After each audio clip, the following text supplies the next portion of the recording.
अस्सलाम वालेकुम। हाय दोस्तों, कैसे हैं आप लोग? तो मैं आज आप लोगों को बताने वाला हूँ ओमान से और बहरीन से कुछ खबरें। तो जैसा कि आप लोगों को वीडियो में ये सब बताने का मकसद ये होता है कि कुछ भी गैर कानूनी तरीके से इंसान ना रहे। कोई भी अगर से कहीं किसी भी देश से आया है तो वो यहाँ पे गल्फ में या कहीं भी जाए तो वो कमाने के लिए ही आता है। तो यहाँ पे इंसान कानूनी तरीके से रह के और अच्छे से रोज़ी-रोटी कमा सके।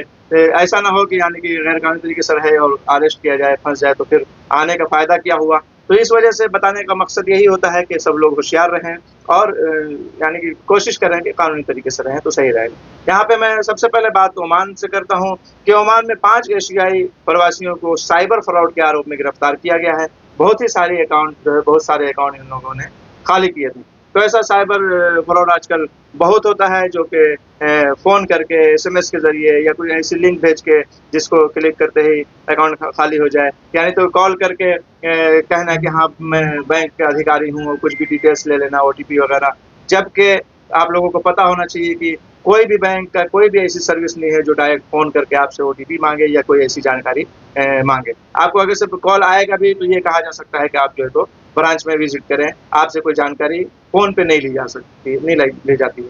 लेकिन ये फ्रॉड लोग का काम होता है और बहुत सारे लोग इसके झांसे में आ जाते हैं। जैसा कि रॉयल ओमान पुलिस के द्वारा इस बात की जानकारी दी गई है कि आरोपियों के द्वारा नकली वेबसाइट बनाकर मासूम लोगों के साथ ठगी की जा रही थी। आरोपियों के द्वारा इलेक्ट्रॉनिक फ्रॉड का इस्तेमाल किया गया है और पुलिस ने बयान जारी करके बताया है कि directorate general inquiries and criminal investigation के द्वारा अरबी नागरिकता के 5 लोगों ने बैंक अधिकारी बनकर लोगों की निजी डिटेल्स प्राप्त किया। निजी जानकारी यानी कि पर्सनल डिटेल्स जो है तो लिया और बैंक अधिकारी बनकर आरोपी बड़े ही चालाकी से यानी कि पीड़ितों के साथ जो है तो इस तरीके का फ्रॉड किया और निजी जानकारी प्राप्त कर लेने के बाद जो है इसके बाद बैंक के से पैसे निकाल लिए गए।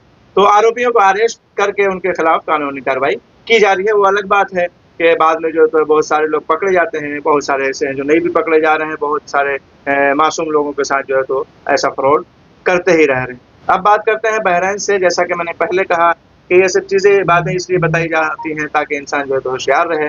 तो बहरीन में 1052 जाँच अभियान में रेज़िडेंसी और वर्क लॉ नियमों का उल्लंघन दर्ज किया गया है, जिसमें अगर से बात किया जाए रिपोर्ट की तो यहाँ पे 162 लोगों को रिपोर्ट भी कर दिया गया है।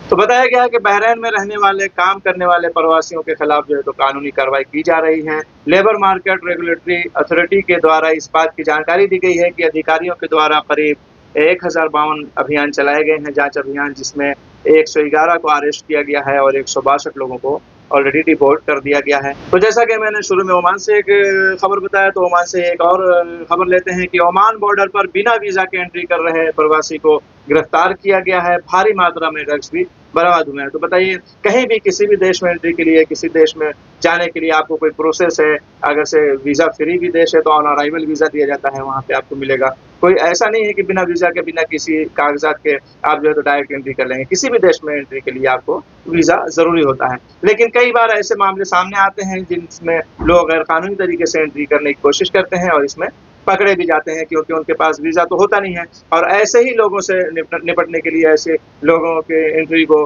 गैर कानूनी एंट्री को रोकने के लिए एंट्री पॉइंट पर सुरक्षा अधिकारी नई टेक्निक से लैस रहते हैं और ऐसी कोशिश करने वालों को आसानी से अरेस्ट कर लेते हैं। तो रॉयल ओमान पुलिस ने जानकारी दिया है कि नॉर्थ अल शर्किया गवर्नरेट पुलिस कमांड ने इब्रा स्पेशल टास्क पुलिस यूनिट के साथ मिलकर एशियाई नागरिकता के एक व्यक्ति को गिरफ्तार किया है, जिसके पास से 20 किलो से भी अधिक क्रिस्टल ड्रग बरामद किया गया और आरोपी के खिलाफ जो है तो कानूनी कार्रवाई की जा रही है। तो ये यहाँ पे यही कुछ खबरें थी। चलते हैं, मिलेंगे नेक्स्ट वीडियो में। अपना ख्याल रखें। खुदा हाफिज़, बाय।